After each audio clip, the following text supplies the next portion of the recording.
안녕하세요. 오늘도 사연 살롱을 찾아주셔서 감사합니다. 저는 딸아이를 혼자 키우고 있는 돌싱 직장맘입니다. 결혼 생활은 11년 정도 했었는데 10년 넘게 같이 살았던 남편이 저랑 딸보다 자기 동생이 더 안쓰럽고 소중하다고 해서 미련 없이 갈라섰어요. 신우도 정말이지 구제불능인데 남편까지 뭐가 중요한지 모르고 한심하게 선을 넘으니 도저히 참을 수 없었거든요. 그리고 이혼한 지금도 제 선택에는 후회가 전혀 없는데 풀리지 않는 미스테리가 있어 사연을 보내게 되었는데요. 부디 제 사연을 끝까지 들어주시고 제 속이 뻥 하고 뚫릴 수 있는 조언들 부탁드려 봅니다. 저와 남편은 대학에서 만났어요. 남편이 저보다 한 살이 많았는데 같은 과 한 학번 위 선배였죠. 그리고 저는 술을 잘 못 마시는데요. 그에 반면 남편은 그 어린 20대 초반부터 주량이 남달랐었죠. 나중에 알고 보니 집안 전체가 술이라면 둘째라면 서러운 그런 집구석이더라고요. 그에 반면 저희 집은 아빠는 술을 한 잔도 못 드시고 엄마는 소주는 전혀 못 드시지만 맥주나 와인 정도는 드실 수 있었는데 그것도 한 잔이면 얼굴이 불타올라 당신이 창피하다면서 술을 잘 안 드십니다. 그러니 그런 집에서 나고 자란 저와 제 동생은 당연히 술에 취약한 몸이었고 그런 제가 대학에 들어가 신입생 생활을 하려니 여간 쉬운 일이 아니었는데요. 결국 저는 신입생 환영회에 막걸리 한 사발을 억지로 마시고 기절하는 초유의 사태가 일어났어요. 그 덕에 저는 학교에서 유명인사가 되었고 기절한 저를 책임지던 한 학번 위 남편은 저를 업고 병원으로 뛰고 또 저를 데리고 집에 데려다 주는 등 고생을 했는데 그렇게 어이없게 눈이 맞아버렸어요. 이런 말 창피하지만 저는 그동안 공부한다고 남자친구를 한 번도 사귀어보지 못했거든요. 그러니까 알에서 깨어난 병아리가 처음 본 닭을 보고 엄마라고 할 듯 이성에 관심이 많고 연애를 하고 싶던 제 눈에 비친 남편을 저는 좋아하지 않을 수가 없었는데요. 지금 생각해도 그랬던 제가 너무 안타까워요. 왜 하필 그놈이냐고요. 그리고 좋아하는 마음이 생긴 이후로는 그놈의 모든 단점도 장점처럼 마법에 걸리고 말았는데 심지어 술을 잘 먹는 것도 멋있어 보였어요. 하지만 다행히 연애 반년 만에 그런 말도 안 되는 콩깍지는 벗겨졌는데 다른 연인처럼 만나고 헤어지는 걸 반복하며 긴 연애를 이어갔죠. 심지어 저는 남편이 군복무를 마치고 돌아오는 기간에도 남편과 만나고 있었어요. 그리고 제가 먼저 취업에 성공해 회사를 다니기 시작했고 남편 역시 1년 뒤 저랑 다른 회사에 취직해 사회인이 되었는데 그때부터 본격적으로 술과의 전쟁이 시작되었어요. 이 인간이 술만 마시면 연락이 되지 않더라고요. 그 덕에 저 혼자 참 마음고생도 여러 번 했는데 그때 그놈과 끝을 냈어야 했거늘 그러지 못해 그 죗값을 아주 톡톡히 치렀죠. 그때 분명히 그런 생각을 했었거든요. 저런 놈과 결혼하면 저 술 때문에 내가 내 명에 못 살지. 결혼은 절대 아니야. 라고 생각하며 몇 번이고 남편과 헤어질 생각을 했는데 그놈의 정이 뭔지 결국 남편과 헤어지지 못하고 결혼까지 하게 되었어요. 헤어지기로 마음을 먹으면 희한하게 아쉬운 미련 같은 것이 남았거든요. 그리고 같이 지내온 시간이 긴 만큼 빌어먹을 추억도 많았는데 그런 기억들 때문에 그놈과 헤어지지 못했던 거죠. 오죽하면 주변 친구와 선배들이 니들은 이미 정신적으로 부부 같은 사이야. 그러지 말고 인정하고 이참에 결혼을 해. 라고 했는데 어느 순간부터 저도 결혼을 하면 그 상대는 남편일 거라고 생각하게 됐어요. 그러면서 남편도 저랑 같은 생각이라며 결혼 이야기를 자연스럽게 나누게 되었고, 그땐 그게 무슨 설레고 좋은 일이라고 저희 두 사람은 연애 6년 만에 결혼하게 되었죠. 그때 남편과 똑같은 시댁 식구들 셋을 패키지로 받게 되었어요. 그게 저에겐 판도라의 상자 같은 거였어요. 절대 열어보면 안 되는데 그걸 굳이 열어서 그 더러운 꼴을 다 봤거든요. 정말이지 할 수만 있다면 당장 꽁꽁 싸매서 어디 아무도 모르는 곳에 던져버리고 싶었는데 제 손에 더러운 거 안 묻히겠다고 피한 것이 천치의 한이 되었어요. 일단 시댁 식구들을 다 모아놓고 보니 그나마 제 남편이 제일 정상적이었거든요.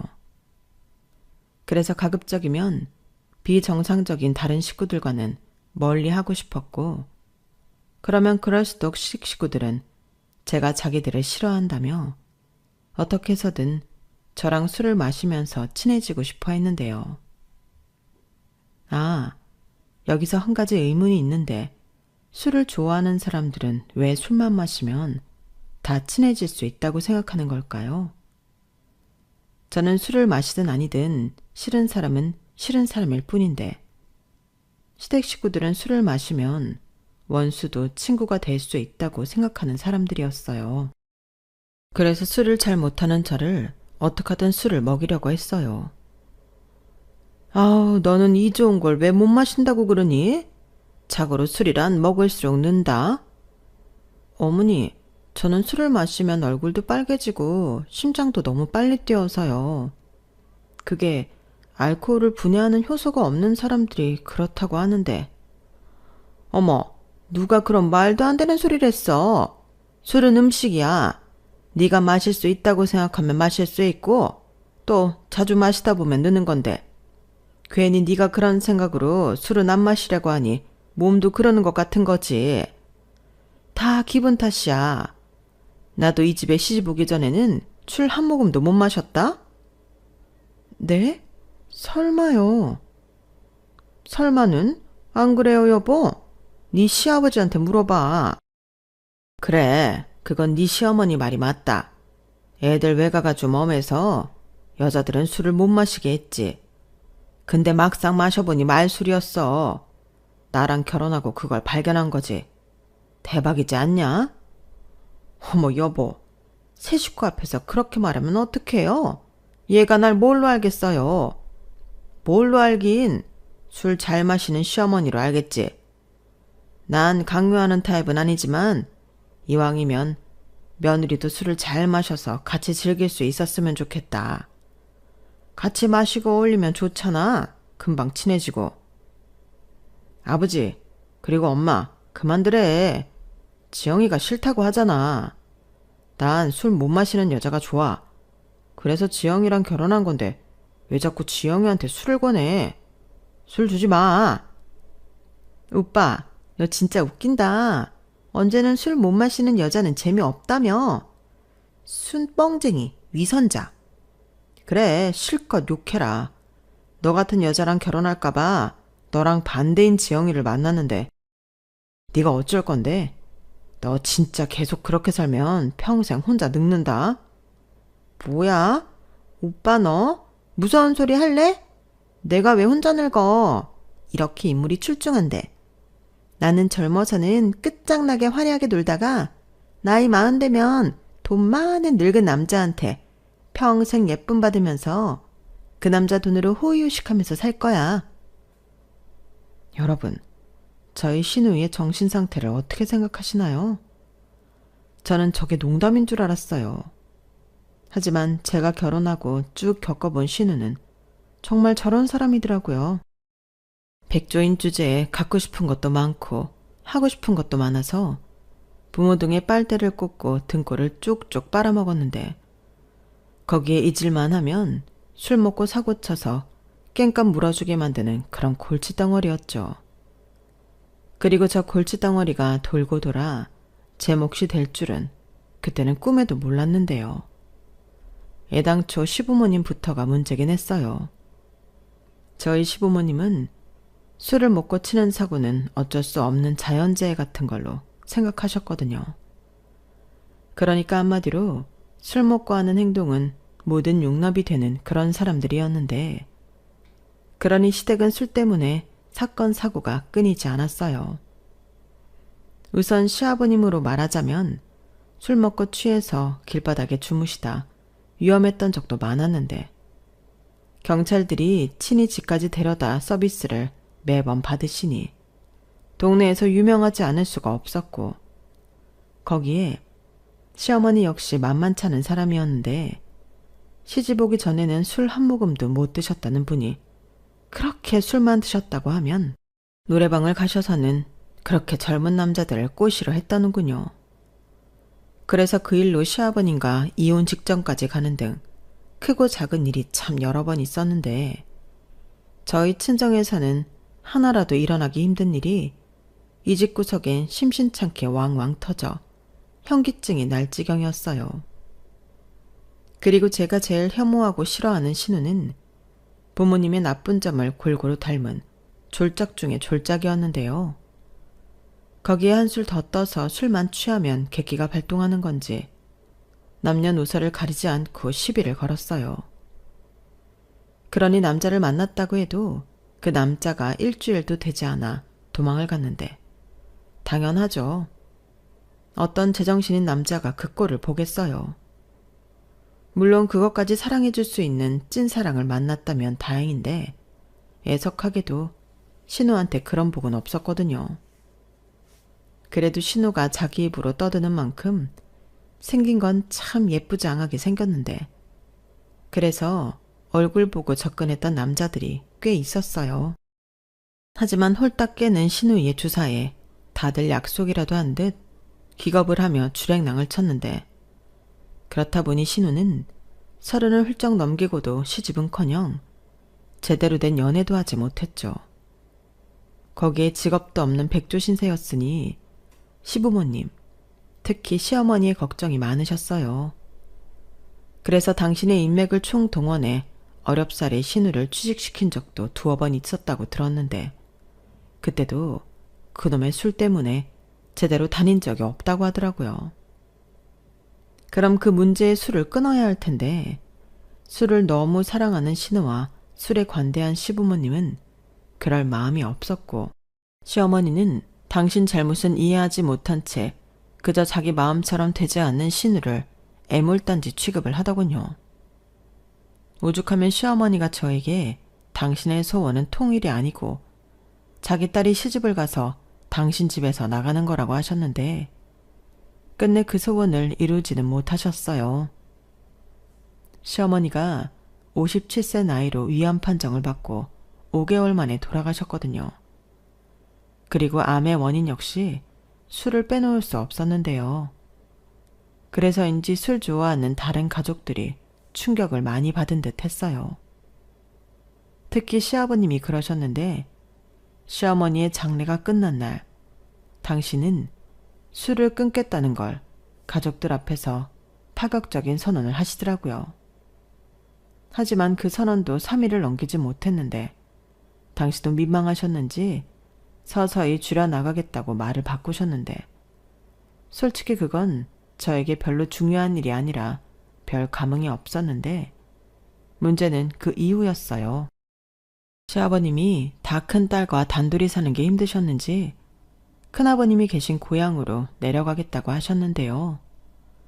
그럼 자기 손으로 하나도 할 줄 아는 게 없는 신우는 어떻게 하라는 건지 골치가 아팠어요. 그런데 시아버님은 마치 그건 내 문제가 아니라는 듯 5년 후엔 남은 여생은 고향 땅에서 편하게 보내시겠다며 은퇴 준비와 주변 정리를 하겠다고 하셨는데, 펄쩍 뛰기는 신우 역시 마찬가지였죠.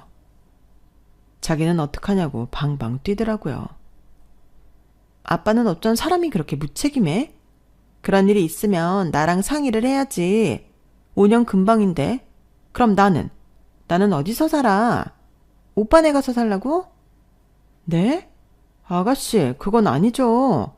저희 집이 넓지도 않고 방도 2개뿐인데 어디서 생활하시게요? 누가 거기로 간대요? 말이 그렇다는 거죠. 나도 거기 가기 싫어요. 애 있는 집은 딱 질색이란 말이에요.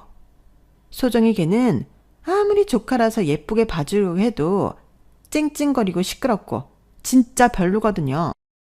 신우는 제 딸이 유난스러워서 싫다며 자기도 우리 집에 오기 싫으니 나대지 말고 가만히 있으라는 듯 저에게 눈까지 흘기며 말했어요.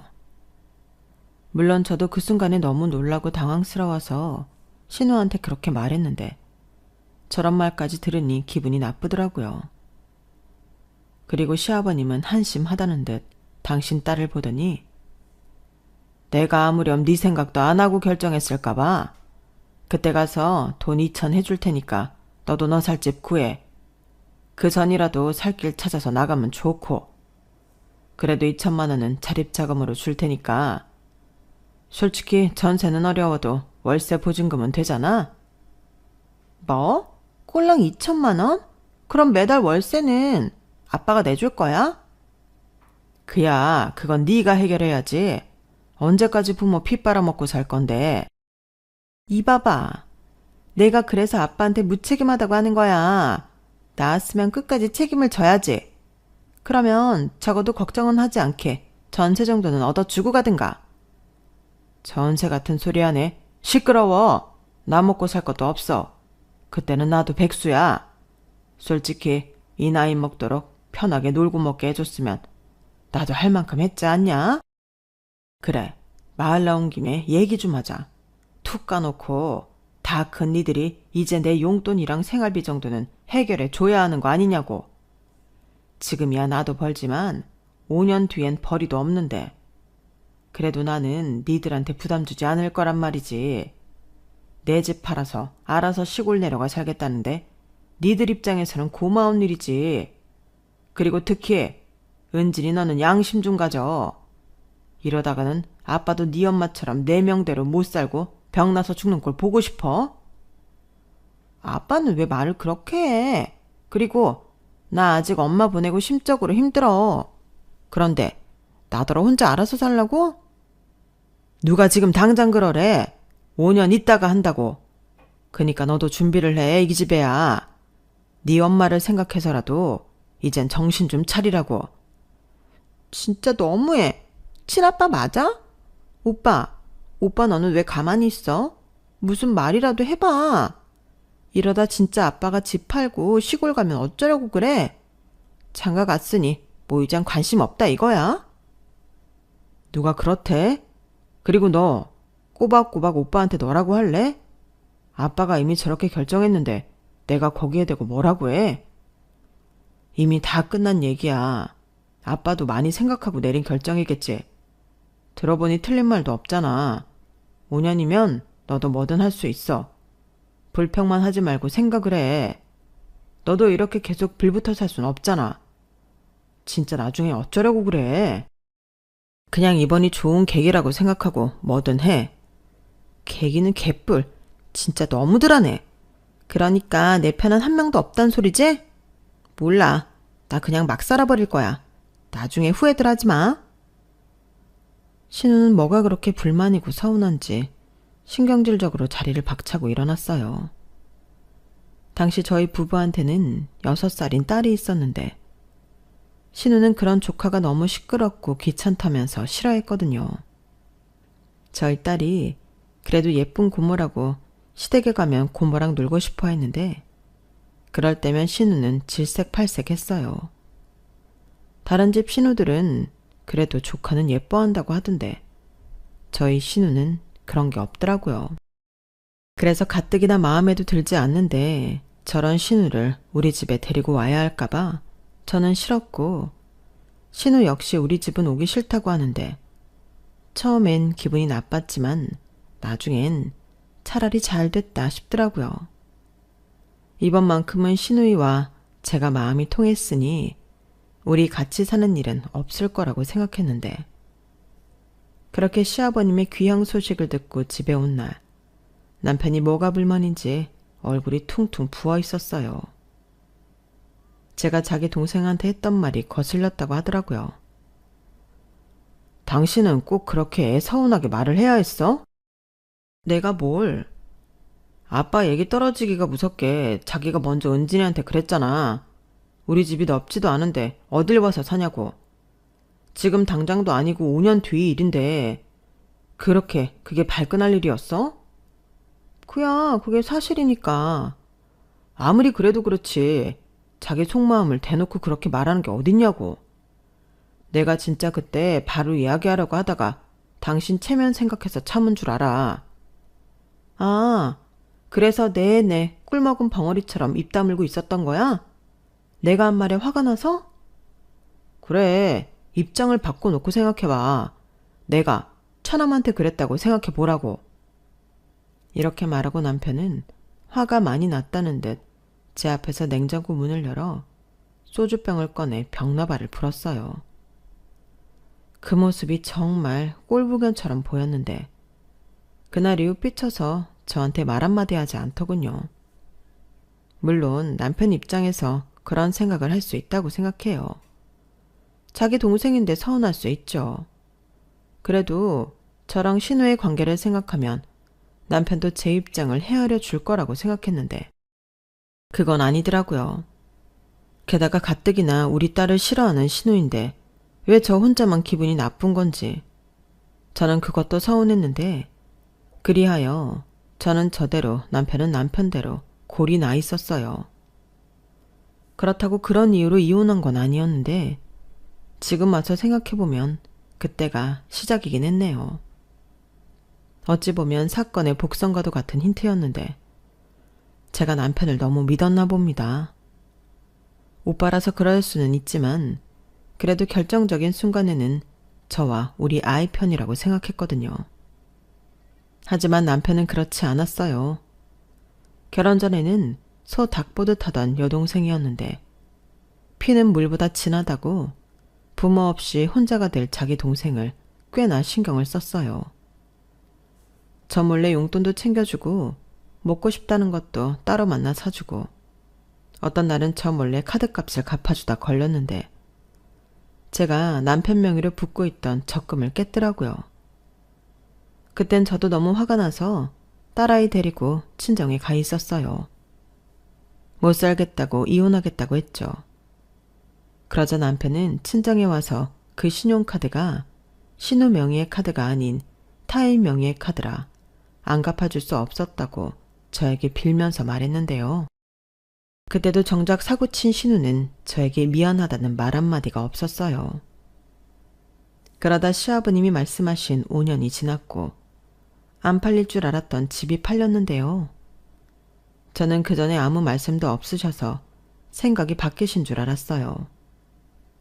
하지만 시아버님의 생각은 바뀌지 않았고 오히려 당신 혼자 귀향 준비도 열심히 해오신 것 같았는데 문제는 신우였어요. 신우는 5년이라는 시간이 있었음에도 아무런 준비도 하지 않고 있었거든요. 그런데 막상 진짜 집이 팔리고 시아버님이 돈 2천만 원을 현금으로 주자 어쩐지 목돈에 신이 난 듯 보였는데 그렇게 시아버님은 아무 미련도 없다는 듯 집한 돈과 당신 퇴직금을 가지고 고향으로 가버리셨어요. 그리고 새 주인의 배려로 신우는 3개월 정도 살던 집에서 지내면서 집을 구할 수 있는 시간이 주어졌는데 그때 남편과 저도 이 집 저 집 보며 신우 집 얻는 것에 신경을 쓰게 되었죠. 그래도 내 집에 오는 게 아니니 저는 최대한 멀리 떨어진 동네에 신우집을 구하고 싶었어요. 하지만 정작 자기 살 곳인데 신우는 아무 생각이 없어 보였고 오히려 목돈 생겼다고 정신이 딴 데 팔려 있었는데 저는 그게 너무 불안했죠. 지 좋아하는 술이나 먹고 다 탕진해버릴 것 같아서 불안했거든요. 그래서 남편한테 말해서 그 돈을 받아 우리가 적당한 월세를 얻어주자고 했는데 신우가 마치 자기 돈을 우리가 뺏어가는 듯 난리를 치더군요. 그러면서 자기 살 집은 자기가 알아서 할 테니 저희더러 신경을 끄라고 했는데 처음부터 끝까지 마음에 드는 구석이라고는 하나도 없는 신우였어요. 그때 남편도 기분이 상했는지 그럼 네가 알아서 하고 나중엔 딴소리 하지 말으라고 으름장을 놨는데 그때는 신우도 뭘 믿고 그러는지 모르지만 눈 하나 깜짝하지 않더군요. 그렇게 시간이 2달 정도 지났어요. 그러자 남편한테 정말 청천벽력 같은 말을 들었는데요. 신우가 그 2천만 원을 홀랑 다 써버렸답니다. 갖고 싶던 명품 가방이라 옷도 사고 친구들이랑 술 마시고 놀다 이번에 만나고 있는 남자친구랑 해외여행도 다녀왔다고 하는데 진짜 어이가 없었어요. 그 돈이 자기 살집 구하라고 준 돈인데 어떻게 그 돈을 다 써버릴 수 있죠? 그리고 이제 1달 뒤면 집을 나와야 하니 발등에 불이 떨어진 건데 그래서 이번에도 지 오빠한테 SOS를 쳤더라고요. 그리고 남편은 제 눈치를 살살 보면서 어쩔 수 없잖아. 다 큰 기집애를 길거리에 혼자 나앉게 할 수도 없고 그냥 돈 벌어서 나갈 때까지 우리 집에 있으라고 하자. 라고 했는데 그때 제 이성의 끈이 뚝 끊어져 버렸어요. 자기는 자기 동생을 그렇게 몰라? 자기 부모가 집 구하라고 준 돈을 까먹은 인간이야. 그런데 우리 집에서 돈을 벌어서 나간다고? 그게 가능한 말이야? 그럼 어쩌냐, 상황이 이런데. 너는 내 동생이 어떻게 되든 모른 척하고 싶은 거지? 아니, 어떻게 사람이 그래? 아무리 내 동생이 싫어도 그렇지. 이건 인간적인 도리잖아. 도리? 그럼 집 구할 보증금으로 명품 사고 자기 유흥부료 다 날린 당신 동생은 괜찮고 내가 이상해? 그 명품 뭔지 모르겠지만 그거 되팔라 그래. 그럼 몇 달은 고시원 생활은 할 수 있겠지? 언제까지 저렇게 다 받아주고 살 건데? 우리가 자기 동생 때문에 피해를 봐야 정신 차릴 거야? 만나는 남자도 있다며. 그 남자한테 말해보라고 해. 너 말 그렇게 함부로 할래? 그 남자를 어떻게 믿고 그래? 그리고 피해를 보긴 뭘 봐? 나는 나랑 같이 사는 여자가 이렇게 매몰찰 줄은 정말 몰랐다. 정 떨어져. 뭐? 정이 떨어져? 말 가려서 해? 아무리 부부살에도 할 말 못할 말 있는 거야. 그리고 당신 말대로 아가씨를 데리고 있다 치자. 그럼 아가씨는 방도 없는데 어디서 지내라고 할 건데? 거실에서? 무슨 거실이야. 소정이 우리가 데리고 있고 소정이 방 줘야지. 뭐? 소정이 이제 11살이야. 지금 자기 방이라고 쓰던 방을 고모한테 주고 엄마 아빠랑 지내라고? 그걸 애가 받아들일 것 같아? 받아들일 게 뭐가 있어. 어른이 그러라고 하면 그러는 거지. 그게 싫으면 지 고모랑 같이 방을 쓰던가. 우리가 은진이랑 방을 쓸 순 없잖아. 진짜 웃긴다. 왜? 내가 소정이랑 방 쓸 테니까 남매끼리 사이좋게 쓰지. 됐다. 나는 절대 아가씨랑 같이 못 사니까 그런 줄 알아. 이게 방만 준다고 끝인 줄 알아? 내가 아가씨 밥이며 빨래며 다 해줘야 하는 거야. 난 절대 그렇게는 못 살아. 또 시작이다. 아직 일어나지도 않은 일 가지고 내 동생 비난하지 마. 내 동생도 그 정도는 염치가 있는 애야. 저는 남편의 말에 콧방귀를 꼈어요. 제가 지금까지 지켜본 신우는 절대 그런 염치라는 걸 아는 인간이 아니었거든요.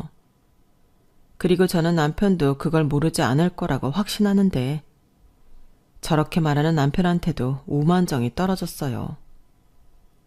그렇게 저희 부부는 신우 때문에 감정 싸움을 하게 되었고 나중에 남편이 저한테 제가 어느 순간부터 자기 동생뿐만 아니라 자기 집을 무시했다며 기분 나빴다고 얘기했고 저는 맹세코 그런 적이 없었기에 그게 무슨 개똥 같은 소리냐고 맞섰는데 그렇게 싸움이 커졌어요.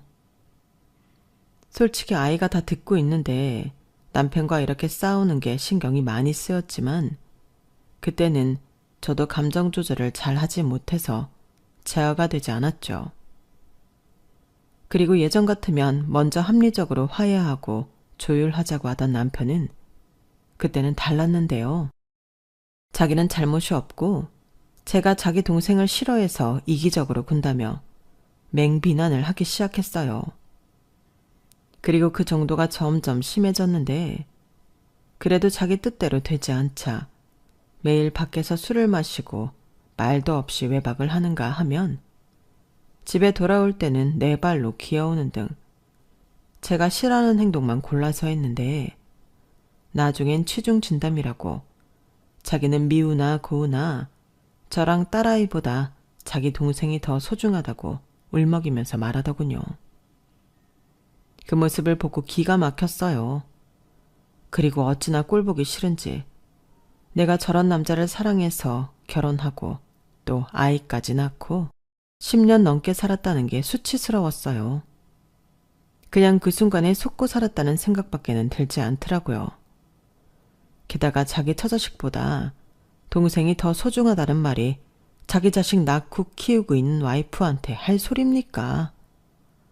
물론 속으로는 그렇게 생각할 수도 있겠죠. 하나밖에 없는 동생이니까요. 하지만 자식보다 자기 동생이 더 중요하다는 그렇게 대놓고 말하는 남편에게 저는 실망했고 그 말에 상처 입은 저는 아이를 데리고 친정으로 들어갔는데요. 며칠이 지나도 남편은 빌러오르지 않았어요. 빈다고 용서할 생각도 없었지만 남편이 사과도 하지 않는다는 것이 저에겐 점점 더 큰 상처로 다가오더라고요. 10년이면 강산도 변할 만큼 오랜 시간인데 그런 긴 시간을 한 입을 덮고 우리 집 가장이라고 생각하던 남자가 우릴 그 정도밖에 생각하지 않았다는 게 용납되지 않았어요. 그럼 우리 사이에 태어난 딸아이는 뭐가 되냐고요.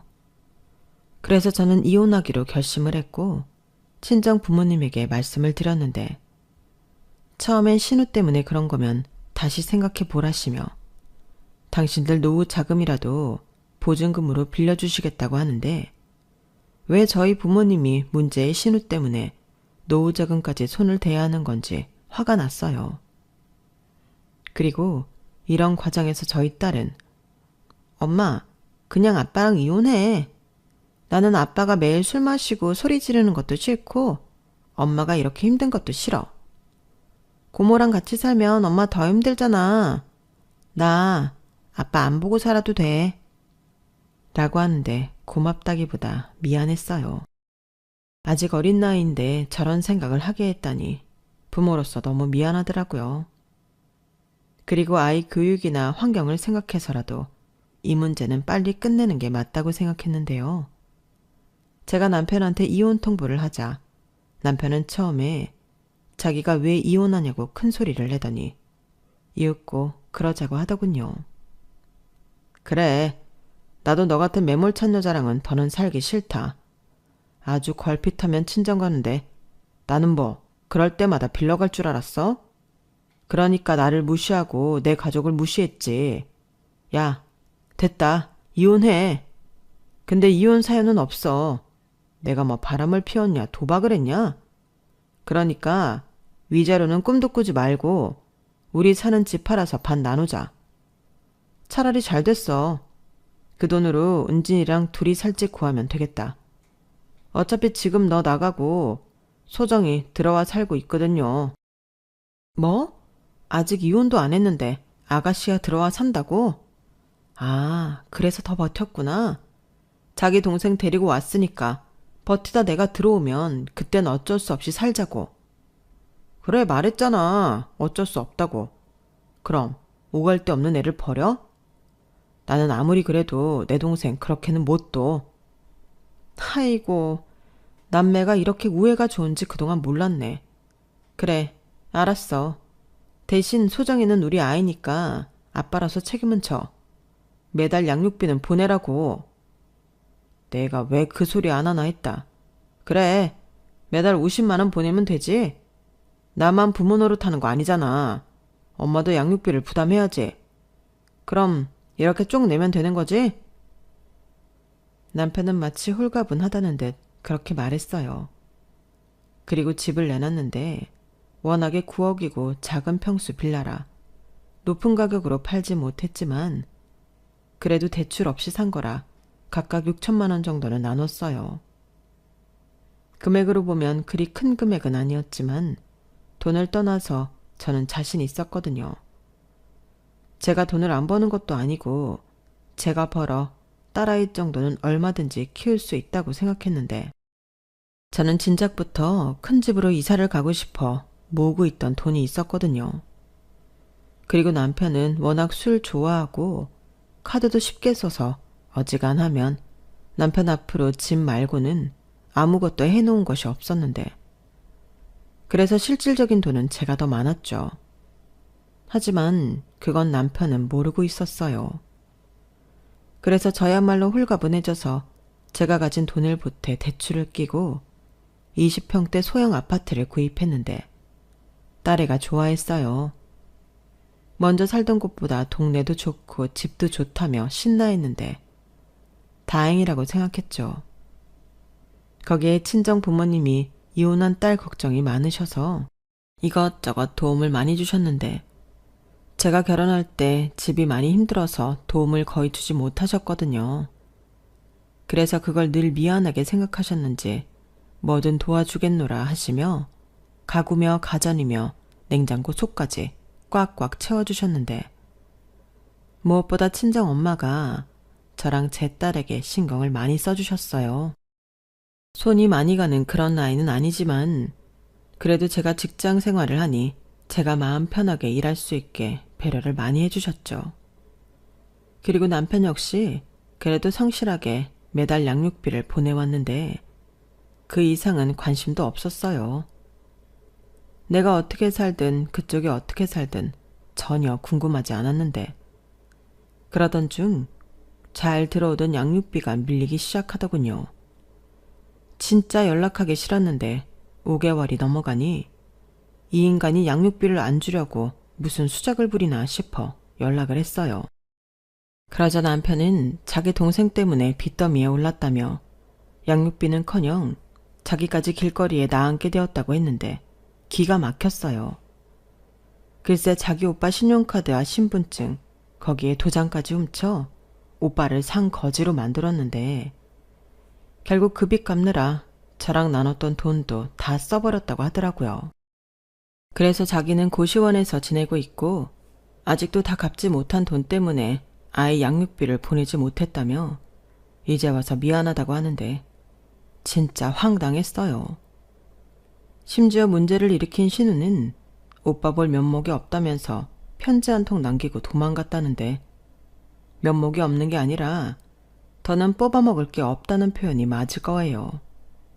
그래도 그렇지 자기가 싼 똥은 어쩌라고. 그렇게 자기만 홀랑 날라버리는 건지. 남편이 불쌍했죠. 하지만 저는 예전부터 신우라면 충분히 그럴 수 있는 인간이라고 생각했어요. 하지만 자기 동생을 믿었던 남편은 꽤나 큰 충격을 받은 듯 했고, 제가 먼저 연락한 것이 반가웠는지 계속 만나자고 보챘는데 저는 양육비 필요 없다고 했네요. 괜히 이렇게 다시 남편과 엮이느니 그깟 양육비 안 받겠다 싶었죠. 사실 남편과 헤어지고 전엔 이래저래 좋은 소식이 많았거든요. 승진해서 연봉도 올랐고 대출이 있는 집이지만 집값도 계속 올라 한 5년 정도 살고 난 뒤에는 30평대 아파트도 노려볼 생각인데, 우리나라가 좋은 게 한부모 가족 지원이나 혜택도 꽤 많더라고요. 그래서 이젠 진짜로 남편 같은 건 필요 없게 되었는데, 그런 남편은 제가 몹시도 필요해 보이더군요. 우선은 술 좋아하는 그 인간이 돈 관리를 못한다는 것도 문제였을 거예요. 그전에는 그래도 시어머님이 관리하셔서 모으진 못해도 구멍 날 일은 없었는데, 저랑 헤어지고 돈 관리를 허술하게 했으니 자기 동생한테 그렇게 털려버린 거죠. 솔직히 안 봐도 비디오였어요. 그렇다고 아직 연금 생활도 못하시는 시아버님에게 손을 내밀 수도 없을 테니 그냥 자기가 벌어서 동생이 싼 똥을 치울 수밖에 없을 텐데, 이제 와서 그걸 같이 할 마음이 제가 있겠어요? 그래서 냉큼 양육비 안 줘도 되니 화이팅 하라고 했습니다. 처자식보다 중요한 동생이 친 사고이니 오빠가 기꺼이 해결해야 하잖아요. 대신 나는 딸아이 잘 키워서 보란듯이 잘 살겠다고 했는데 남편이 아무 말도 하지 못했어요. 저는 남편이 제 딸과 아파트에 사는 걸 모를 줄 알았는데 어떻게 알았는지 알고 있더라고요. 그래서 내심 동정심을 유발해 제 아파트에 들어와 살려고 했는 모양인데 어림도 없죠. 제가 그걸 왜 용납하나요? 그렇게 철벽을 치니 남편도 자존심에 포기하는 눈치였고, 그렇게 저랑 남편은 완전히 쫑이 났어요.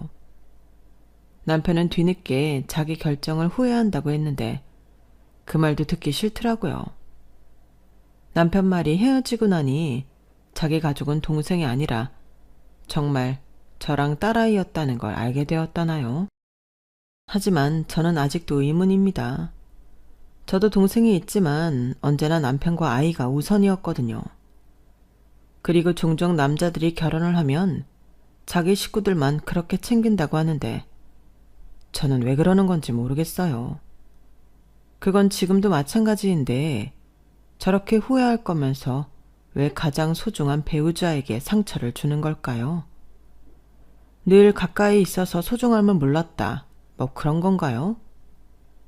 저는 설령 그렇다고 해도 이젠 남편과 다시 잘해볼 마음이 없네요. 지금이야 아쉽고 소중함을 깨달아 사람이 달라졌다고 하지만 그런 사람이 또 어떻게 변할지 모르잖아요. 그리고 신우가 또 어떤 사고를 쳐서 저를 또 곤란하게 할지도 모르고요. 저는 지금 이 순간에도 신우는 사고를 치고 있다고 생각하거든요. 그 사고를 그만 치려면 어쩌면 옛날 신우 말처럼 나이 많고 돈 많은 늙은 남자를 만나 그 남자가 모든 걸 돈으로 커버해줘야 가능하다고 생각하는데 그 늙은 남자는 무슨 죄예요?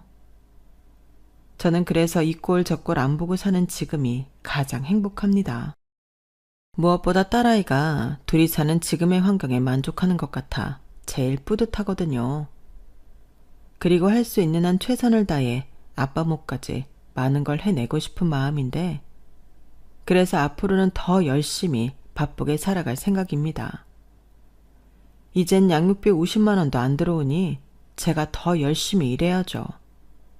그리고 그 정도는 충분히 할 수 있을 거라는 자신감이 있는데 부디 제가 지치지 않고 딸아이와 행복하게 살 수 있었으면 좋겠어요.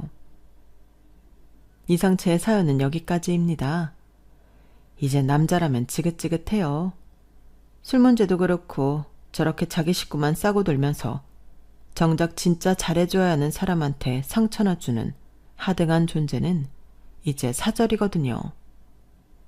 그나저나 저도 딸아이를 키우는데 정말이지 제 딸아이는 자기 아빠 같은 사람을 만나지 않았으면 합니다. 술 못 마시는 외동이면 괜찮을까요? 농담이고요.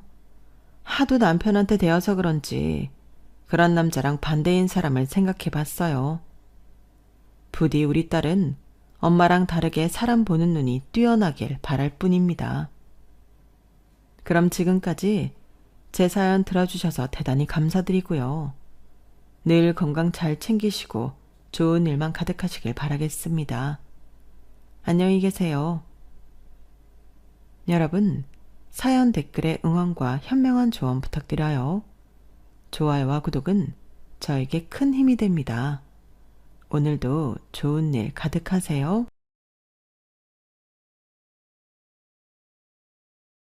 안녕하세요. 오늘도 사연 살롱을 찾아주셔서 감사합니다. 결혼 11년 차 여성이에요. 저는 10대 후반부터 미용 일을 시작했어요. 헤어 디자이너 보조를 시작으로 제 샵을 갖기까지 8년이 걸렸고 15년간 제 이름을 건 헤어샵을 운영하다가 현재는 모 전문된 미용학과에 강의를 나가고 있어요. 미용 기술을 인정받아서 강의를 맡게 된 거긴 하지만 그렇다고 학위 없이 강단에 서는 건 아니에요. 샵을 운영하면서 바쁜 와중에도 대학에 진학해 학위를 취득했고 짧지만 해외 연수도 한 덕분이었죠. 제가 굳이 학위 얘기를 꺼내는 데에는 이유가 있어요. 바로 이것 때문에 10년간의 제 노력이 물거품이 되었기 때문이에요. 물론 그 덕에 내 인생에서 가장 소중한 게 무엇인지 알게 되었지만요. 그럼 지금부터 10년간 내 가족처럼 생각했던 시댁 식구들과 연을 끊게 된 사연을 들려드릴게요. 저희 엄마는 동네 미용실을 운영하셨어요. 그래서 엄마의 미용실은 어린 시절 제 놀이터이기도 했어요. 엄마 가게는 오전부터 손님들로 가득했었는데 딱히 머리를 하러 오신 분들만 있었던 건 아니었어요. 시장에 갔다가 짐이 무거워 잠시 쉬려고 들리신 분도 있고, 심심해서 말동무를 찾아 나온 분들도 있고, 동네 소문을 나르러 오는 분들도 있었어요.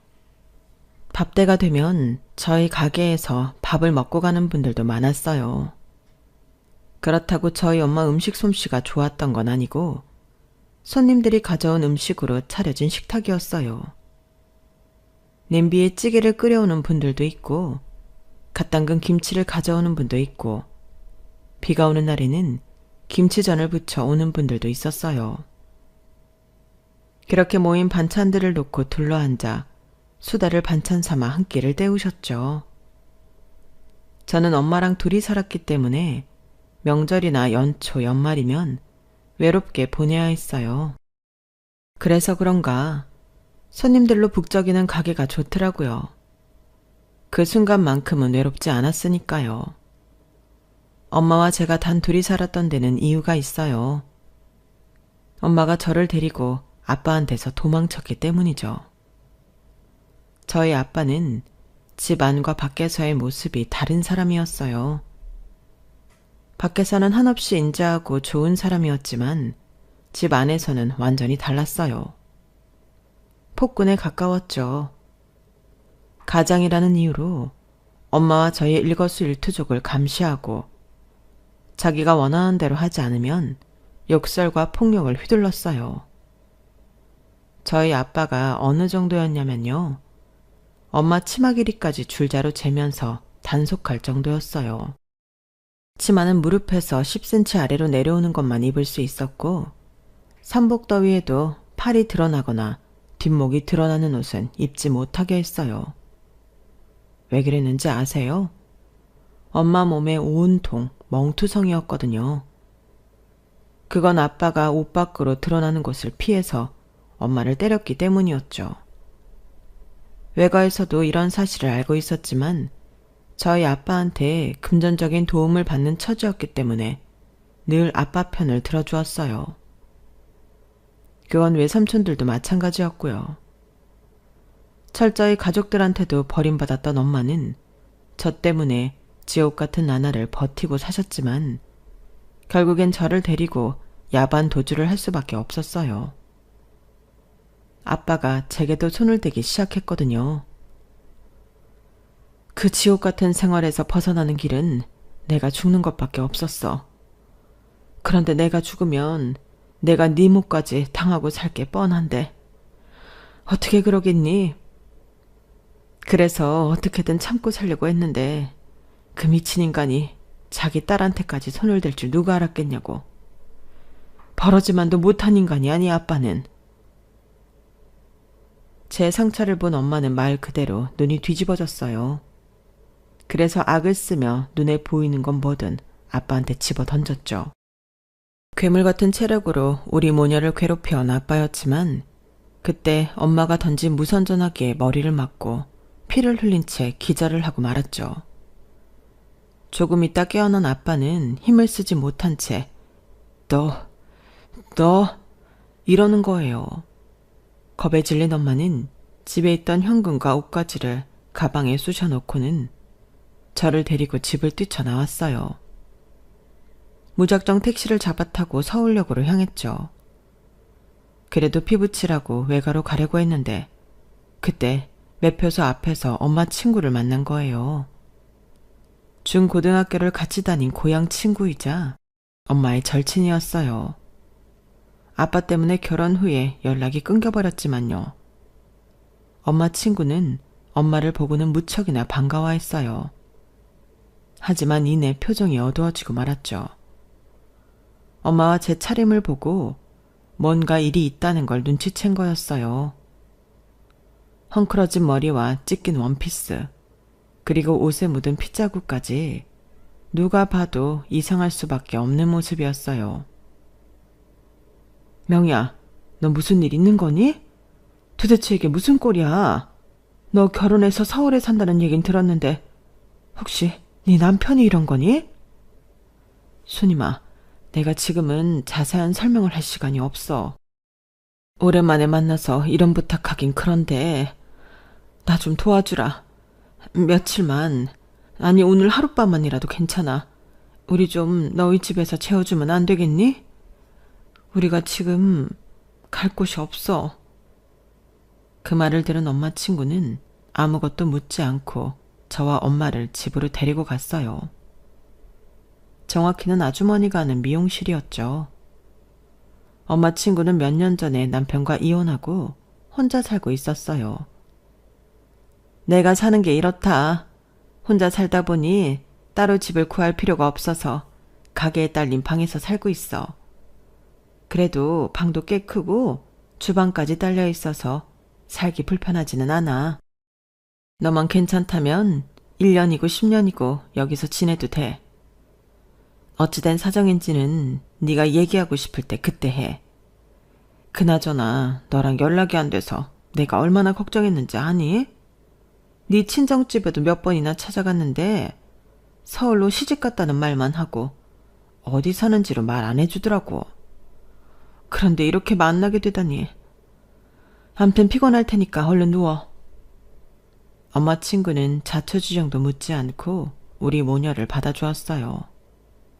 아주머니는 우리 그날 모녀에게 일어난 일을 묻지 않으셨지만 다음날 엄마는 모든 사실을 털어놓았어요. 그리고 며칠 뒤 아주머니를 통해 아빠가 이마에 상처만 입었을 뿐 아무 이상이 없다는 소식을 전해 듣게 되었어요. 아주머니가 직접 우리 집 근처까지 가서 알아온 소식이었어요. 다행인 건 우리 모녀가 엄마 친구 집에 있다는 걸 아빠가 전혀 모르고 있다는 거였어요. 그도 그럴 게 결혼하자마자 아빠는 강제로 엄마가 친구들과 연락을 끊게 만들었고 그 바람에 아빠는 엄마 친구의 존재조차 알지 못했거든요. 저희 모녀한테는 더없이 다행이었죠. 엄마와 저는 엄마 친구 가게에서 3년을 살았어요. 그 무렵 저희 아빠가 교통사고로 세상을 떠나시는 바람에 엄마와 저는 다시 집으로 돌아갈 수 있었거든요. 아빠의 부고는 아주머니 친정 식구를 통해 전해 들었어요. 아빠는 엄마와 제가 집을 나가자 한동안 미친 사람처럼 우리 모녀를 찾아 나섰대요. 갈 곳이 친정밖에 없다는 걸 알아서 저희 외가 근처에 집을 구해 살기도 했다더군요. 하지만 제가 초등학교에 진학하기 전이라서 우리 모녀의 흔적을 찾기란 쉽지 않았던가 봐요. 1년이 지나자 전국을 돌며 우리를 찾던 걸 포기하고 서울집으로 돌아갔지만 맨정신으로 살 수 없었는지 술에 빠져 지냈다더군요. 사고가 난 그날도 술에 취해 차도를 걷다가 음주 차량에 치여 세상을 떠나고 말았던 거예요. 영희야, 방금 내 동생한테 전화가 왔는데 네 남편이 죽었대. 차에 치여 그렇게 됐다나 봐. 너희 부모님이랑 네 동생들도 장례식장 간다고 새벽부터 떠났대. 너 이제 2다리 뻗고 살 수 있겠어. 남편의 부고를 전해 들은 엄마는 얼이 빠진 사람처럼 멍한 표정이 되었어요. 그리고 이내 저를 불러 옷을 입히셨죠. 타이즈부터 원피스까지 죄다 검정색에 가까운 걸로요.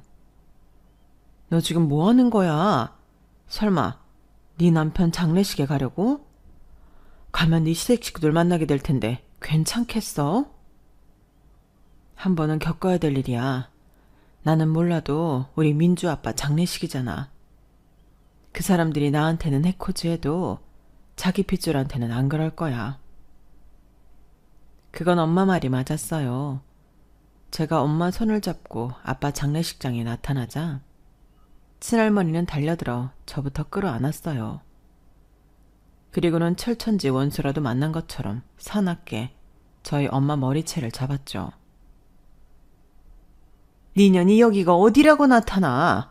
내 아들 잡아먹고 무슨 낯짝으로 여기로 오냐고? 배운 것도 없고 쥐뿔도 없는 년을 받아줬더니 은혜를 원수로 갚아? 나가 이년아. 당장 꺼지라고. 외가 식구들도 있는 앞에서 할머니는 저희 엄마 머리채를 잡고 욕설을 퍼부었지만 그 누구도 말리지 않았어요. 돈 있는 시댁의 위험 앞에 외가 식구들은 눈치만 보고 있었거든요. 그곳에 우리 엄마를 지켜줄 사람은 아무도 없었어요. 어린 저만 울면서 할머니를 막으려 안간 힘을 써댔죠. 그러다 제가 할머니가 휘두른 손에 맞아 바닥에 엎어졌어요. 그러자 그걸 본 엄마 눈빛이 확 달라지더군요. 지금 뭐 하는 짓이에요? 어머님이 뭔데 내 딸을 때려요? 우리가 못 올 때 왔어요? 저 사람 어머님 자식이기도 하지만 내 남편이고 우리 민주 아빠예요. 내가 못 올 때 온 거 아니라고요. 그러니까 어머님이 저랑 민주한테 이럴 자격 없어요.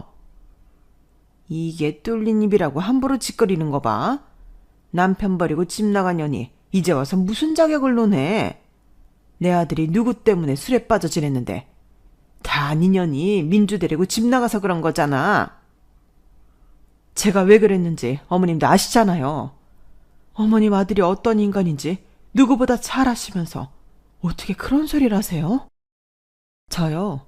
결혼식 전날에도 그이한테 맞아서 온몸에 검은 멍이 들었던 사람이에요. 자기 부모 형제 앞에서 내일 당장 결혼할 사람한테 주먹 휘두르고 구두발로 짓밟았던 인간이잖아요. 그때 다들 뭐 하셨어요? 제가 경찰에 신고할까봐 방 안에 가두고 결혼식 당일에도 신우이시켜서 화장실까지 따라다니게 했잖아요. 당신들이 그래놓고 이제 와서 내가 내 남편을 죽였다는 소리가 나와요? 그렇게 따지면 난 이미 수년 전에 죽었어요. 당신 아들한테 맞아서 죽고 지긋지긋한 감시에 피말라서 죽고 당신들의 차가운 외명 속에 정신까지 병들어서 죽었을 거라고요. 그러니까 아무도 나한테 손가락질하지 마세요. 당신들한테는 그럴 자격 없어요. 그날 엄마는 지금까지 제가 봐왔던 모습과는 완전히 다른 모습이었어요. 마치 사방에 널린 적들을 향해 발톱을 세우는 짐승 같았거든요. 서슬퍼런 엄마의 모습에 친가 식구들도 외가 식구들도 저희 엄마를 자극하지 않았어요. 아빠가 남긴 유산엔 관심도 없던 엄마였지만 뻔뻔한 시댁 식구들의 모습이 엄마를 자극한 꼴이 되고 말았어요. 내 남편 죽고 받은 보상금입니다. 그걸 왜 어머님이 탐내세요? 어머님이 그동안 그이한테 맞으면서 버티고 사셨어요? 아니잖아요. 그러니까 괜한 욕심 부리지 마시고 돌아가세요. 그이 유산도 사망보험금도 나와 내 딸 몫이니까요. 우리가 지옥 같은 시간을 버티고 받은 위로라고요. 엄마는 지독할 정도로 알뜰하게 아빠가 남긴 유산을 다 챙겼어요. 그렇게 챙긴 돈은 금액이 꽤 되었죠. 그러자 외가 식구들이 하나둘 찾아와 엄마한테 굽실대더라고요. 어떻게든 한 푼이라도 뜯어갈 요량으로요. 그래서 엄마는 단호하게 외가와도 연을 끊었어요. 괴물 같은 사위한테 딸 팔아서 먹고 사니까 좋았어요? 동생이 누나가 맞아서 받은 돈으로 술 마시고 여행도 하니까 좋았었니? 당신들은 나한테 주먹질을 하던 그 인간보다 못한 것들이야. 비겁하고 이기적이고 무정하게까지 한 사람들이니까 앞으로는 나한테 연락도 하지 말아요. 어머니 아버지 장례식 때도 나는 부르지 마. 당신들한테 받은 대로 똑같이 해줄 테니까. 그렇게 엄마는 일가 친척들과 연을 끊고 살기로 결심했어요. 대신 우리 모녀를 도와준 엄마 친구한테는 은혜를 갚으려 노력했죠. 아주머니가 새 들어있던 건물을 사서 월세 없이 장사할 수 있게 해주었거든요. 건물이라고는 해도 1층에 미용실이 딸린 3층짜리 다세대 주택에 불과했지만요. 엄마는 건물주였지만 미용실 안에서는 여전히 미용사 보조 역할을 하면서요. 그렇게 엄마와 아주머니는 함께 미용실을 꾸려 나가셨고 몇 년 뒤 아주머니가 유방암에 걸리면서 가게는 엄마 혼자 맡아서 하게 되었어요. 우리 모녀와 함께 살면서 암투병을 하던 아주머니는 몇 번의 고비 끝에 결국 세상을 떠나시고 말았어요. 그 후로는 쭉 엄마와 저 둘이 살았고요. 가족이 있어도 없는 것만 못했었기 때문에 오히려 걱정 없이 엄마와 둘이 사는 게 더 행복했던 것 같아요. 엄마의 미용실을 찾아오는 손님들이 매정한 외가 식구들보다 더 가족처럼 느껴지기도 했거든요. 어릴 때부터 미용실 안에서 살아 그런가 어느 순간부터는 미용일이 당연히 내가 할 일이라고 받아들였던 것 같아요.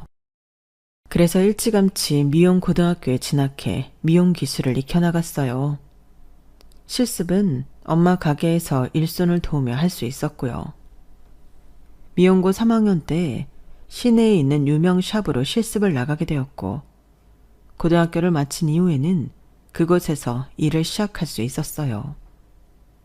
남들보다 일찍 출근하고 가장 늦게 퇴근하는 날이 이어졌죠. 어떻게든 빨리 기술을 익히고 싶었거든요. 그래서 내 이름을 건 샵을 차리는 게 목표였으니까요. 사실 저는 단 한 번도 결혼을 꿈꾼 적이 없었어요. 저희 엄마가 어떻게 살아왔는지 그 모습을 가장 가까운 곳에서 지켜봐 왔으니까요. 거기다 우리 모녀를 도와주었던 엄마 친구의 인생을 봐도 그랬어요. 아주머니 역시 저희 엄마 못지않게 파란만장한 결혼 생활을 하셨거든요. 왜 미용사 남편을 두고 셔터맨이라고들 부르잖아요. 아주머니 남편이 딱 그런 사람이었어요. 밤에 가게에 들러 셔터나 내려주고 하루 종일 집에서 빈둥거리는 인생이요. 거기까지만 했으면 그래도 나았겠지만 꼴에 돈 한 푼 안 벌면서 도박에 외도까지 했으니 말 다 했죠. 아주머니는 독한 파마약에 손톱이 시퍼레지도록 일을 하는데, 그렇게 번 돈을 가져다가 엄한 여자랑 두 집 살림까지 했었다더군요. 그리고는 그 사이에서 애가 생기자 당연하다는 듯 자기 호적에 올리겠다고 그랬대요. 더는 참을 수 없었던 아주머니는 이혼을 선택했고, 그마저도 남자 쪽에서 이혼을 안 하겠다고 난동을 부리는 바람에 법정 싸움까지 하면서 시간을 낭비해야 했죠. 어린 시절 제가 봐온 두 여자의 인생이 이럴진데 제가 결혼을 하고 싶겠어요? 엄마 미용실에 찾아와 넋두리를 하는 동네 아주머니들만 봐도 누구 하나 결혼 생활이 행복해 보이지 않았는데 말이에요. 그래서 일찌감치 내 인생에 결혼은 없다 생각하고 일에 몰두했어요. 그랬더니 일적으로는 동기들에 비해 훨씬 빨리 성장할 수 있었죠. 대형 샵에서 8년을 일한 저는 제 이름을 건 샵을 열 수 있었어요. 처음 가게를 열 때 은행 대출로도 감당이 안 돼서 엄마한테 도움을 받았는데 그걸 1년 만에 다 갚았을 정도로 샵 운영은 순조로웠어요. 쉬는 날도 없이 정말 미친 듯이 앞만 보고 달린 결과였죠. 그런데 헤어일을 시작한 지 10년이 넘어서자 느닷없이 번아웃이 온 거예요. 몸도 마음도 너무 지쳐서 아무것도 못하겠더라고요. 그냥 다 내팽개치고 방 안에 틀어박혀 지내고 싶었어요. 하지만 벌려놓은 일은 있고 내가 지금 손을 놓아버리면 내 밑에 딸린 직원들은 어쩌나 하는 생각에 하루하루 없는 기운을 쥐어짜며 억지로 일을 해나갔어요. 그러던 어느 날이었어요. TV에서 영국에 있는 비달사순 아카데미에 연수를 떠난 미용학과 대학생들 다큐가 나오더라고요. 힘든 과정인데도 하나같이 초롱초롱한 눈으로 수업에 집중하는 걸 보니 가슴 한 구석이 간질간질했어요. 생각해보니 내게는 이렇다 할 학창시절이 없었더라고요. 초등학생 때부터 학교가 끝나면 바로 미용실로 달려와 엄마 곁을 지키는 생활을 했으니까요. 엄마가 아빠한테 맞고 살았던 걸 늘 보고 자라서 그런가 저는 엄마 혼자 두는 걸 극도로 두려워했던 것 같아요. 그래서 습관처럼 엄마 옆을 지켜야 안심이 되곤 했었죠. 그러다 보니 학창시절의 즐거움을 만끽할 여유가 없었어요. 친구들과 놀러 다니는 일도 없었고 학교 앞 분식점에서 친구들과 떡볶이를 사 먹어본 적도 없어요. 내 인생은 오직 엄마와 일뿐이었던 거죠. 순간 내 인생이 너무 가엾다는 생각이 들었어요. 언제 죽을지 모르는 게 인생인데 이러다 죽으면 내 인생이 너무 허무할 것 같더라고요. 그래서 뒤늦게 대학에 진학했어요. 내 가게 일도 있고 4년이나 다닐 시간은 안 될 것 같아서 전문대에 진학을 했어요. 나름 현장 경험이 많아서 수업이 지루하게 느껴지면 어쩌나 걱정했는데 웬걸요. 너무 재미있는 거예요. 그동안 귀동냥으로 들었던 내용을 체계적으로 이론화해서 공부하게 되니까 훨씬 더 귀에 쏙쏙 들어오더라고요. 게다가 조카뻘 되는 동기들이랑 함께 시간을 보내다 보니 나도 같이 젊어지는 기분이 들었어요. 덕분에 샵에 나가서도 전보다 더 활기차게 지낼 수 있었죠. 그러자 저의 대학 진학을 염려했던 직원들도 반대로 대학 생활을 응원해 주더라고요. 짧은 전문대 생활은 정말 순식간에 지나간 것 같아요. 그런데 이상하죠? 막상 전문대를 졸업하고 보니 기왕이면 조금 더 해서 학사학위를 딸 걸 하는 생각이 들더라고요. 그래서 사이버대로 편입해서 공부를 이어갔어요. 일과 학업을 병행하는 게 쉬운 일은 아니었지만 그래도 모처럼 살아있는 기분이 들어서 좋더라고요. 엄마도 뒤늦게 공부를 시작한 딸이 기특하셨는지 물심양면으로 도와주셨어요. 그런데 사람 욕심이 끝이 없다고 공부를 해보니 자꾸 욕심이 나는 거예요. 그래서 언젠가 TV에서 보았던 영국 비달사순 아카데미에 등록을 했어요. 장기 연수는 사정상 힘들어서 강사 과정으로 열흘 남짓한 기간 동안 수업을 받게 되었죠. 오전 10시부터 오후 5시까지 주 5일을 꼬박 수업을 받았는데 되려 시간이 짧게 느껴질 만큼 너무 좋았어요. 열흘간의 수업을 마치고 모처럼 영국 시내 구경에 나섰는데 영화나 광고 속에서 보았던 장소에 내가 직접 와 있다는 게 실감이 안 나더라고요. 난생 처음 느끼는 자유를 한국이 아닌 타국에서 맞이하다니 기분이 묘했어요. 그래서일까요? 전에는 용기 못 내던 일들을 스스럼 없이 하게 되는 거예요. 서툰 영어 실력으로 사람들한테 길도 물어보고 노천 카페에 앉아 여유롭게 커피도 마시고 부슬비가 내리는데도 우산도 안 쓰고 걸어다니고 무엇보다 멋진 남자와 데이트도 했어요. 영국으로 출장을 온 한국 남자였는데 일정 중에 하루가 비어서 시내 구경을 나왔다고 하더라고요. 저처럼 말이죠. 남자는 영국에서 유학생활을 했던 탓에 영어가 정말 능숙했어요. 매너도 좋고 자신감 넘치는 모습이 부럽더라고요. 같이 밥도 먹고 차도 마시면서 이런저런 얘기를 했는데 저와는 살아온 환경이 전혀 다른 사람이었음에도 희한하게 말이 잘 통했어요. 오늘 처음 만난 사람인데도 마치 10년은 알고 지낸 친구처럼 그렇게 편할 수가 없더라고요. 짧은 만남이었지만 많이 친해진 우리는 한국에 돌아가서 밥 한번 먹자는 인사를 남기고 헤어졌어요. 이 멋진 남자와의 만남은 그렇게 끝인 줄 알았어요.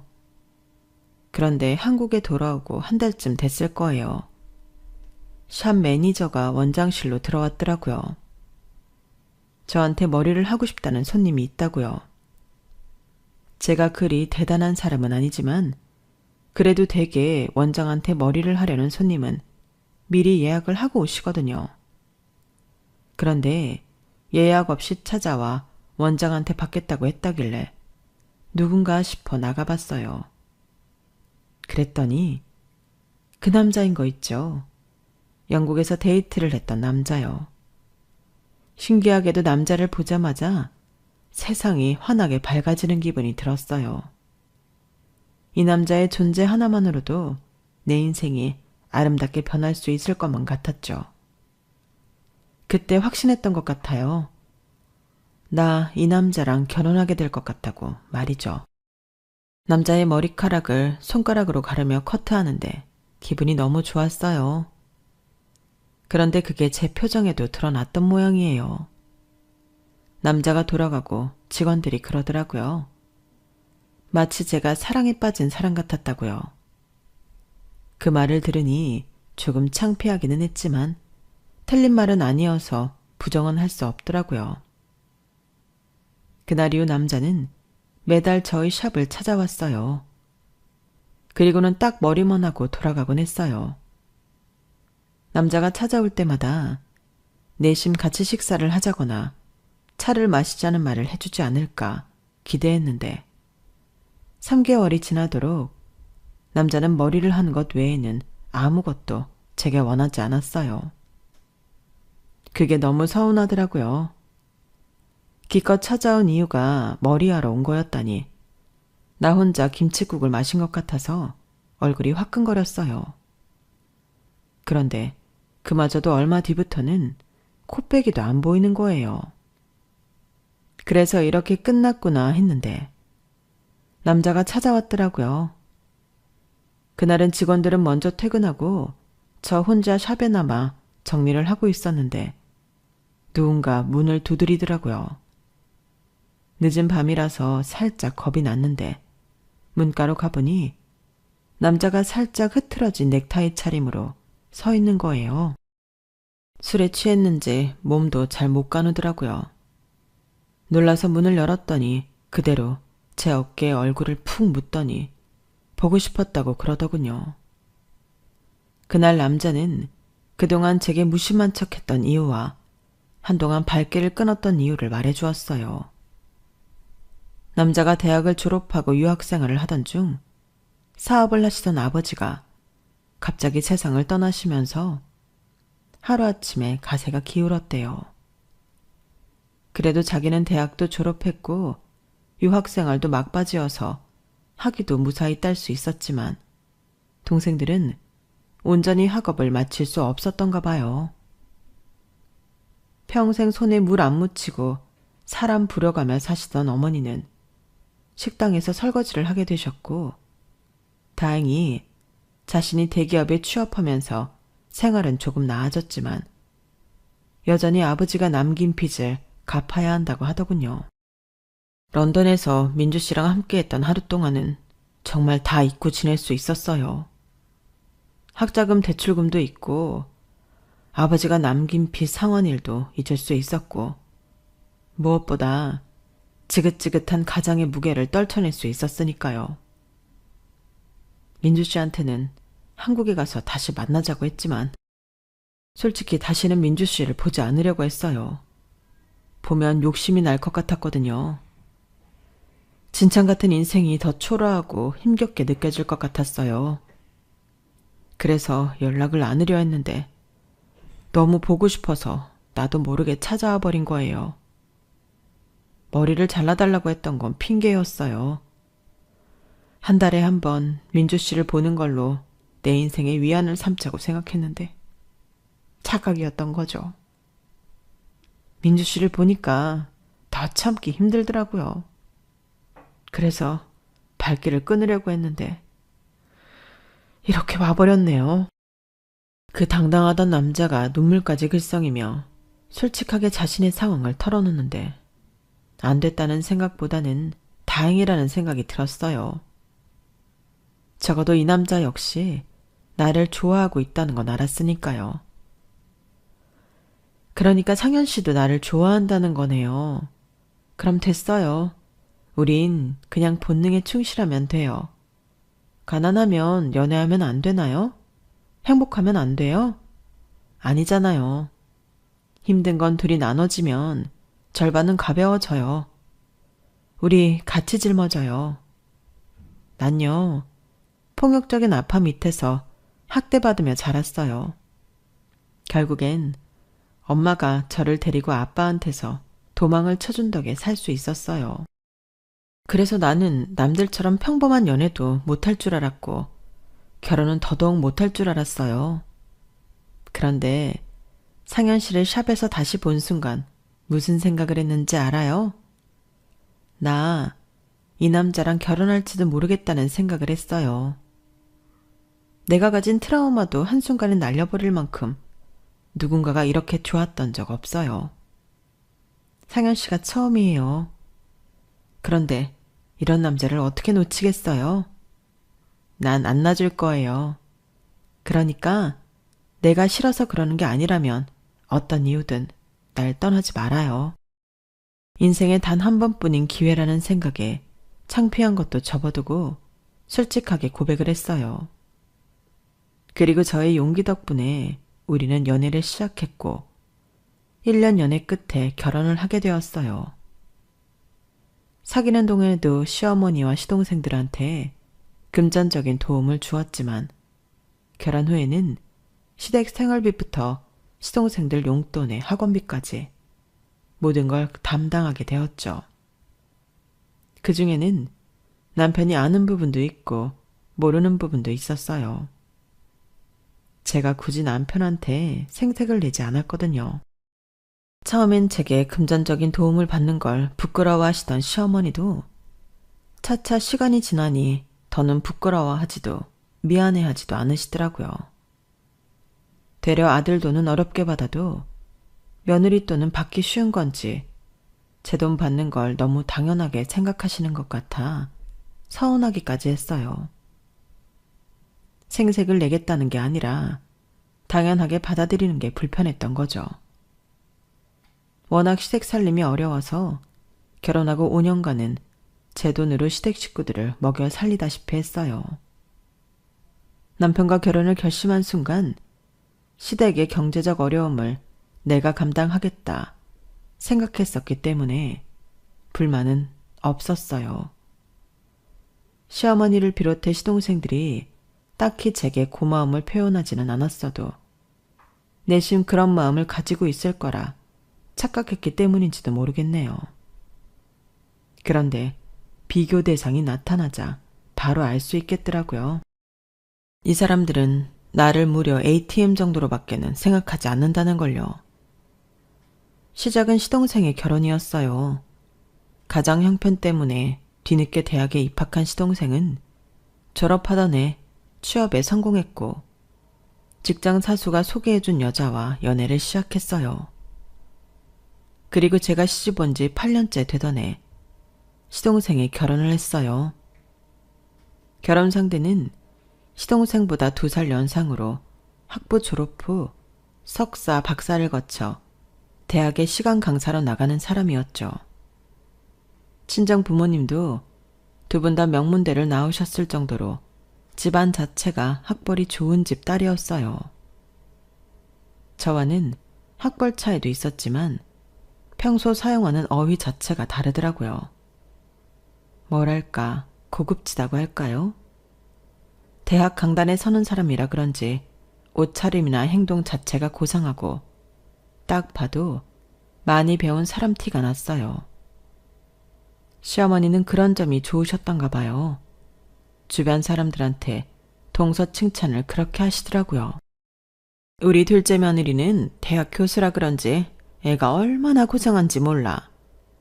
집안이 교육자 집안이라 그런가 바깥사돈 난사돈 할 것 없이 사람들이 점잖고 배운 사람들 티가 난다니까.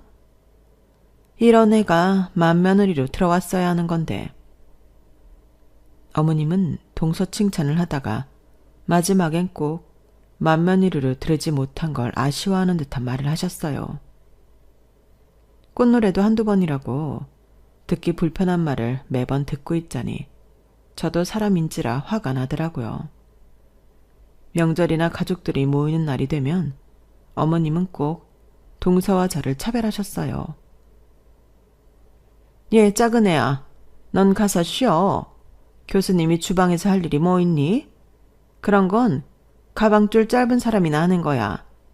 여기 일은 큰애가 알아서 할 테니까 넌 거실에 나가서 쉬고 있어. 하루 종일 학교에서 학생들 상대하느라 얼마나 힘들었어? 요즘 애들은 싸가지도 없어서 그렇게 다루기 힘들다는데 어서 가서 쉬어. 학생들 상대하는 게 그렇게 힘든 일인가요? 하루 종일 손님들 상대하며 펌을 말고 있는 저보다요. 생각 같아선 이렇게 쏘아붙이고 싶었지만 그랬다간 괜히 큰 소리가 날 것 같아서 꾹 참았어요. 어머님, 저 혼자 어떻게 나가서 쉬겠어요. 어머님도 같이 나가세요. 그럼 저도 편히 쉴 수 있을 것 같아요. 어쩌면 애가 속도 이렇게 깊니? 그래, 나가자 큰애야. 전 다 붙이면 냉장고에서 잡채거리 꺼내서 다듬어 놔라. 시집 온 지가 언젠데 혼자 잡채도 못 만들고 그 머리로 파마는 어떻게 마나 모르겠네. 그리고는 동서만 데리고 주방을 나가셨어요. 오전부터 예약 손님이 많아서 자리에 앉을 시간도 없이 일만 하다 왔던 저는 시댁 주방에서도 의자에 엉덩이 한번 붙이지 못하고 일을 해야 했어요. 뒤늦게 퇴근해 돌아온 남편은 거실 소파에 나란히 앉아 킬킬거리며 TV를 보고 있는 어머님과 동서를 보고는 대뜸 저를 찾더라고요. 제가 손에 고무장갑을 낀 채 주방에서 나왔더니 일순 표정이 굳어졌어요. 당신 혼자 주방에서 일하고 있었던 거야? 어머니랑 재수 씨는 거실에서 TV 보고 있는데? 그러자 어머님이 바로 말을 막아섰어요. 왜? 네 처만 일 시켰을까봐? 방금 전까지 내내 허리 한번 못 펴고 주방에 있다가 방금 나왔다. 넌 꼭 그렇게 네 엄마를 못된 시어미를 만들려고 그러니? 예, 큰애야, 네가 말 좀 해라. 내가 너만 일을 시키더냐? 이런 상황에 저한테 그렇게 물으면 제가 뭐라고 할 수 있겠어요. 네, 어머님이 동서 끼고 나가서 TV 보시는 동안 저만 죽어라 이랬습니다. 이렇게 말할 수 있겠냐고요. 매번 이런 상황이 벌어질 때마다 어머님은 교묘하게 제 입을 막으셨어요. 여기까지 드신 분들이라면 다들 그런 생각을 하실 거예요. 넌 바보니? 왜 그런 대접을 받으면서 찍소리도 못하고 살아? 라고요. 제가 이렇게 시어머니 앞에서 고개를 숙이고 살게 된 건 다름 아닌 아이 때문이었어요. 결혼하고 3개월쯤 지났을 무렵 저는 임신을 했어요. 양가 통틀어 첫 아기였기 때문에 다들 무척이나 기뻐했었죠. 그런데 얼마 지나지 않아 자연 유산이 된 거예요. 그때는 충격이 크기는 했지만 다시 기회가 있을 거라고 생각했어요. 그런데 이듬해에 임신을 했을 때도 얼마 지나지 않아 자연 유산이 되더라고요. 두 번째 임신 때는 일부러 일도 줄이고 몸 관리를 했는데도 말이죠. 연달아 2번이나 유산을 한 이후 저는 임신이 되지 않았어요. 검사를 받아보면 남편도 저도 정상이라는데도 말이죠. 2번의 유산 이후 시어머니는 전과 확연히 다른 모습을 보이셨어요. 남편 앞에서는 평소와 같았지만 저와 둘이 있을 때는 말투부터가 달랐거든요. 저는 아이가 생기지 않는 게 저 때문이라고 생각했기에 어머님 앞에서 당당할 수가 없었어요. 그런 날들이 지속되다 보니 동서까지 들어온 지금에서는 아예 천덕꾸러기 신세가 돼버린 거죠. 요즘 같은 시대에 대를 잇는 게 뭐 그리 중요하냐고 할 수 있지만 아이를 낳을 수 있는데 안 낳는 것과 못 낳는 건 천지 차이거든요. 게다가 제 남편은 맞이고 그렇다 보니 저로서는 시댁에 고개를 숙일 수밖에 없었어요. 하지만 지렁이도 밟히면 꿈틀댄다고 저도 더는 참을 수 없는 일이 벌어진 거예요. 샵을 운영하면서 틈틈이 학업을 계속해왔던 저는 교수 임용 공고를 통해 모 전문대 미용학과에 강의를 나가게 되었어요. 그 소식을 듣고 친정엄마가 샵으로 오셨더라고요. 커다란 화환을 가지고 말이죠. 그런데 하필 그때 시어머니가 동서를 데리고 저희 샵에 오신 거예요. 제 임용 소식을 듣고 오신 건 아니고 새학기를 맞아 동서 머리 좀 해주라고 데려오셨던 거죠.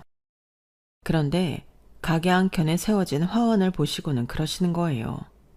나 원참, 얘, 넌 창피한 것도 모르니? 고작 천문대 졸업한 주제에 교수 임용이 웬 말이니? 말이 났으니 말이지. 지금이야 헤어 디자이너니 뭐니 있는 것처럼 말을 하지. 예전으로 치면 천대받던 미용사일 뿐이야. 남의 머리 만지는 천한 직업인데 교수? 아이고, 지나가던 개가 웃겠다. 하긴 니네 친정엄마도 동네 미정원 출신이니 네가 뭘 알겠니? 교수는 우리 작은 애처럼 교육자 집안에서 제대로 배운 애들이 해야 되는 거야. 어디 학벌도 없는 게 교수니 뭐니 시건방을 떨어. 그때였어요. 화장실에 갔다가 나오던 저희 엄마가 그 소리를 듣고 큰 소리를 치셨죠. 사돈, 말이 좀 심하신 거 아닙니까? 우리 애가 어때서요? 시작은 천문대로 했는지 몰라도 얘도 엄연히 석사학위까지 냅니다. 그뿐인 줄 아세요? 세계대회에서 내노라 하는 인재를 제치고 그랑프리까지 차지한 애라고요. 그 정도 실력이 있는데 왜 교수를 못합니까? 우리 애가 어디가 어때서요? 쥐새끼처럼 어디에 숨어있다가 남의 말 듣고 나오는 게 딱 그 수준이네. 이보세요, 사돈. 교수라고 다 같은 교수인 줄 압니까? 우리 작은 애는 박사 출신이에요. 어디 석사 주제에 명함을 내밀어? 그리고 공부 가르치는 교수랑 남의 머리 만지는 거 가르치는 교수랑 어떻게 같습니까? 될 걸 돼야지. 아무리 무식해도 그 정도 차이는 알고 사시라고요. 누가 동네 미정원 출신 아니랄까봐 무식하게 굴긴. 애초에 이런 집구석이랑 사돈을 맺는 게 아닌데. 시어머니는 두르고 있던 가운을 바닥에 내던지고는 동서를 데리고 나가려고 했어요. 그런데 일부러 그랬는지 실수로 그랬는지 저희 엄마가 준비해온 화환을 넘어뜨리고 말았죠. 순간 속에서 불이 확 나는 게 더는 못 참겠더라고요. 어머님, 당장 화환 제대로 세워놓으세요. 그리고 바닥에 내던진 가운도 제대로 탁자에 올려놓으시고요. 뭐? 너 지금 뭐라 그랬냐? 네가 나한테 지금 명령한 거야? 시애미한테? 네, 명령하는 겁니다. 시어머니가 뭐 대수인가요? 잘못했으면 잘못한 걸 가르쳐야죠. 그렇게 학벌 타령하시는 분이 어쩜 하는 행동은 못 배운 사람들보다 못하십니까? 하긴 어머님도 그리 대단한 학벌은 아니시죠? 대학 못 나오셨잖아요. 돈만 있으면 대학 입학은 문제없던 시절에도 대학 문턱조차 못 넘으신 걸 보면 어머님이 머리가 그리 좋지는 않았나 보네요. 그래서 그렇게 학벌 타령을 하신 거예요? 자신이 공부 못했던 게 한이 돼서? 그런데요, 어머님, 저는 학벌에 연연 안 해요. 왠지 아세요? 학벌 아니어도 제 실력으로 충분히 빛날 자신이 있으니까요. 어머님은 학벌도 능력도 안 되시니 저한테 시기 질투하시는 거잖아요. 안 그래요? 뭐 이렇게 된 거 확실히 해둬야겠네요. 제가 어머님 대접해드리는 건 오늘까지예요. 앞으로는 어머님이 제게 하시는 그대로 똑같이 해드릴 거니까요. 아셨어요? 그동안 참았던 울분이 터진 저는 어머님 가슴에 가시가 될 말들을 속사포처럼 쏟아냈어요. 그 일 있고 얼마 뒤 하필 시아버지 제사라서 시댁에 가게 되었어요. 정말 가고 싶지 않았지만 이렇게 물러섰다가는 앞으로도 시어머니 앞에서 벌벌 떠는 쪼다로 생각할 것 같아서 이를 악물고 시댁으로 향했어요. 지난번 제 샵에서 당한 게 단단히 맺혀 있었는지 시어머니는 제가 현관에 들어서던 순간부터 눈으로 욕을 해댔어요. 남편이 옆에 있어서 그런지 대놓고 욕은 못하고 말이죠. 그러다 주방으로 들어가고 나서는 마치 복화수를 하듯 제게 욕을 퍼부어댔어요. 무식한 년이 돈 좀 번다고 시애미를 무시해? 애도 못 낳는 년이 뭐가 잘났다고? 내 아들이 사람이 좋으니 너 같은 걸 데리고 살지. 나 같으면 진작에 내쫓았어. 꼴에 어떻게 강사 자리는 얻었나 몰라도 내 눈엔 넌 그저 남의 머리에 팜 하나 많은 천박한 미용사일 뿐이야. 어머님 그만하세요. 아주버님 듣겠어요. 형님도 이만하면 알아듣겠죠. 그리고 교수는 아무나 하나요? 고작 석사 주제에. 그리고 석사도 다 같은 석사가 아니에요. 이름도 없는 지잡대 출신은 석사 아니라 박사래도 인정을 안 하거든요. 모르긴 해도 형님은 실기 강의 시간 강사라서 학벌은 안 보고 뽑혔을 거예요. 그래도 강단에 서는 거면 최소한 박사는 돼야 구색은 맞을 텐데. 그때였어요. 주방으로 불쑥 들어온 남편이 동서를 향해 냉소를 보내며 한마디 했어요. 맞아요. 재수 씨 말대로 아무나 교수하는 거 아니에요. 교수는 그만큼 실력이 있어야 하는 거니까. 재수 씨만 봐도 그렇잖아요. 재수 씨는 시간 강사죠. 박사 학위는 있어도 아직 연구 성과도 없고 이렇다 할 논문도 없으니까. 그런데 내 아내는 이미 실력을 검증받은 사람이거든요. 국제대회에서 수상 경력도 있고 그 분야에서 오래 경험을 쌓은 경력자이기도 하고요. 그러니 교수가 된 거죠. 공개 공고를 통해 적법한 절차로 뽑힌 진짜 교수. 강사랑은 확실히 다르죠. 그 말에 동서는 금방이라도 얼굴이 터질 것처럼 발갛게 달아올랐어요. 그러자 어머님이 나서서 동서 편을 드시더라고요. 너 지금 무슨 소리를 하는 거야? 공부해서 박사학위까지 딴 애한테 고작 천박한 미용사랑 어떻게 비교가 돼? 정신 차려. 배울 만큼 배운 녀석이 왜 이렇게 천지분간을 못해? 그건 어머니가 못하는 거죠. 지금까지 나 없는 자리에서 내 아내를 이런 식으로 대하셨어요? 그동안 이 사람 등에 빨대 꽂고 살아온 분이 어떻게 이럴 수가 있냐고요. 저요. 솔직히 어머니랑 동생들이 버거워서 몇 번이나 도망치고 싶었어요. 다 버리고 나 혼자 외국 나가 살 생각까지 했었다고요. 그걸 말린 사람이 이 사람이에요. 자기가 내 몫의 짐까지 대신 짊어지겠다고 나서준 고마운 사람이라고요. 그런데 어떻게 이럴 수가 있냐고요. 이 사람 시집 올 때 우리 집 빚 갚아줬던 거 어머니도 기억하죠? 그 돈 그냥 돈 아니에요. 이 사람이 하루 종일 다리가 퉁퉁 붓도록 손님들 머리 만지고 쉬는 날도 없이 일해서 번 귀한 돈이라고요. 나 같은 놈 안 만났으면 이 사람이 그런 고생할 필요도 없었고 이렇게 은혜도 모르는 인간들한테 엄한 소리 안 들어도 됐다고요. 학벌이요? 그 잘난 학벌로 재수 씨는 시집 올 때 뭐 해왔어요? 혼수는 못 해올 망정 빚만 3천 달고 왔죠. 그거 갚아준 사람이 누구일 것 같아요?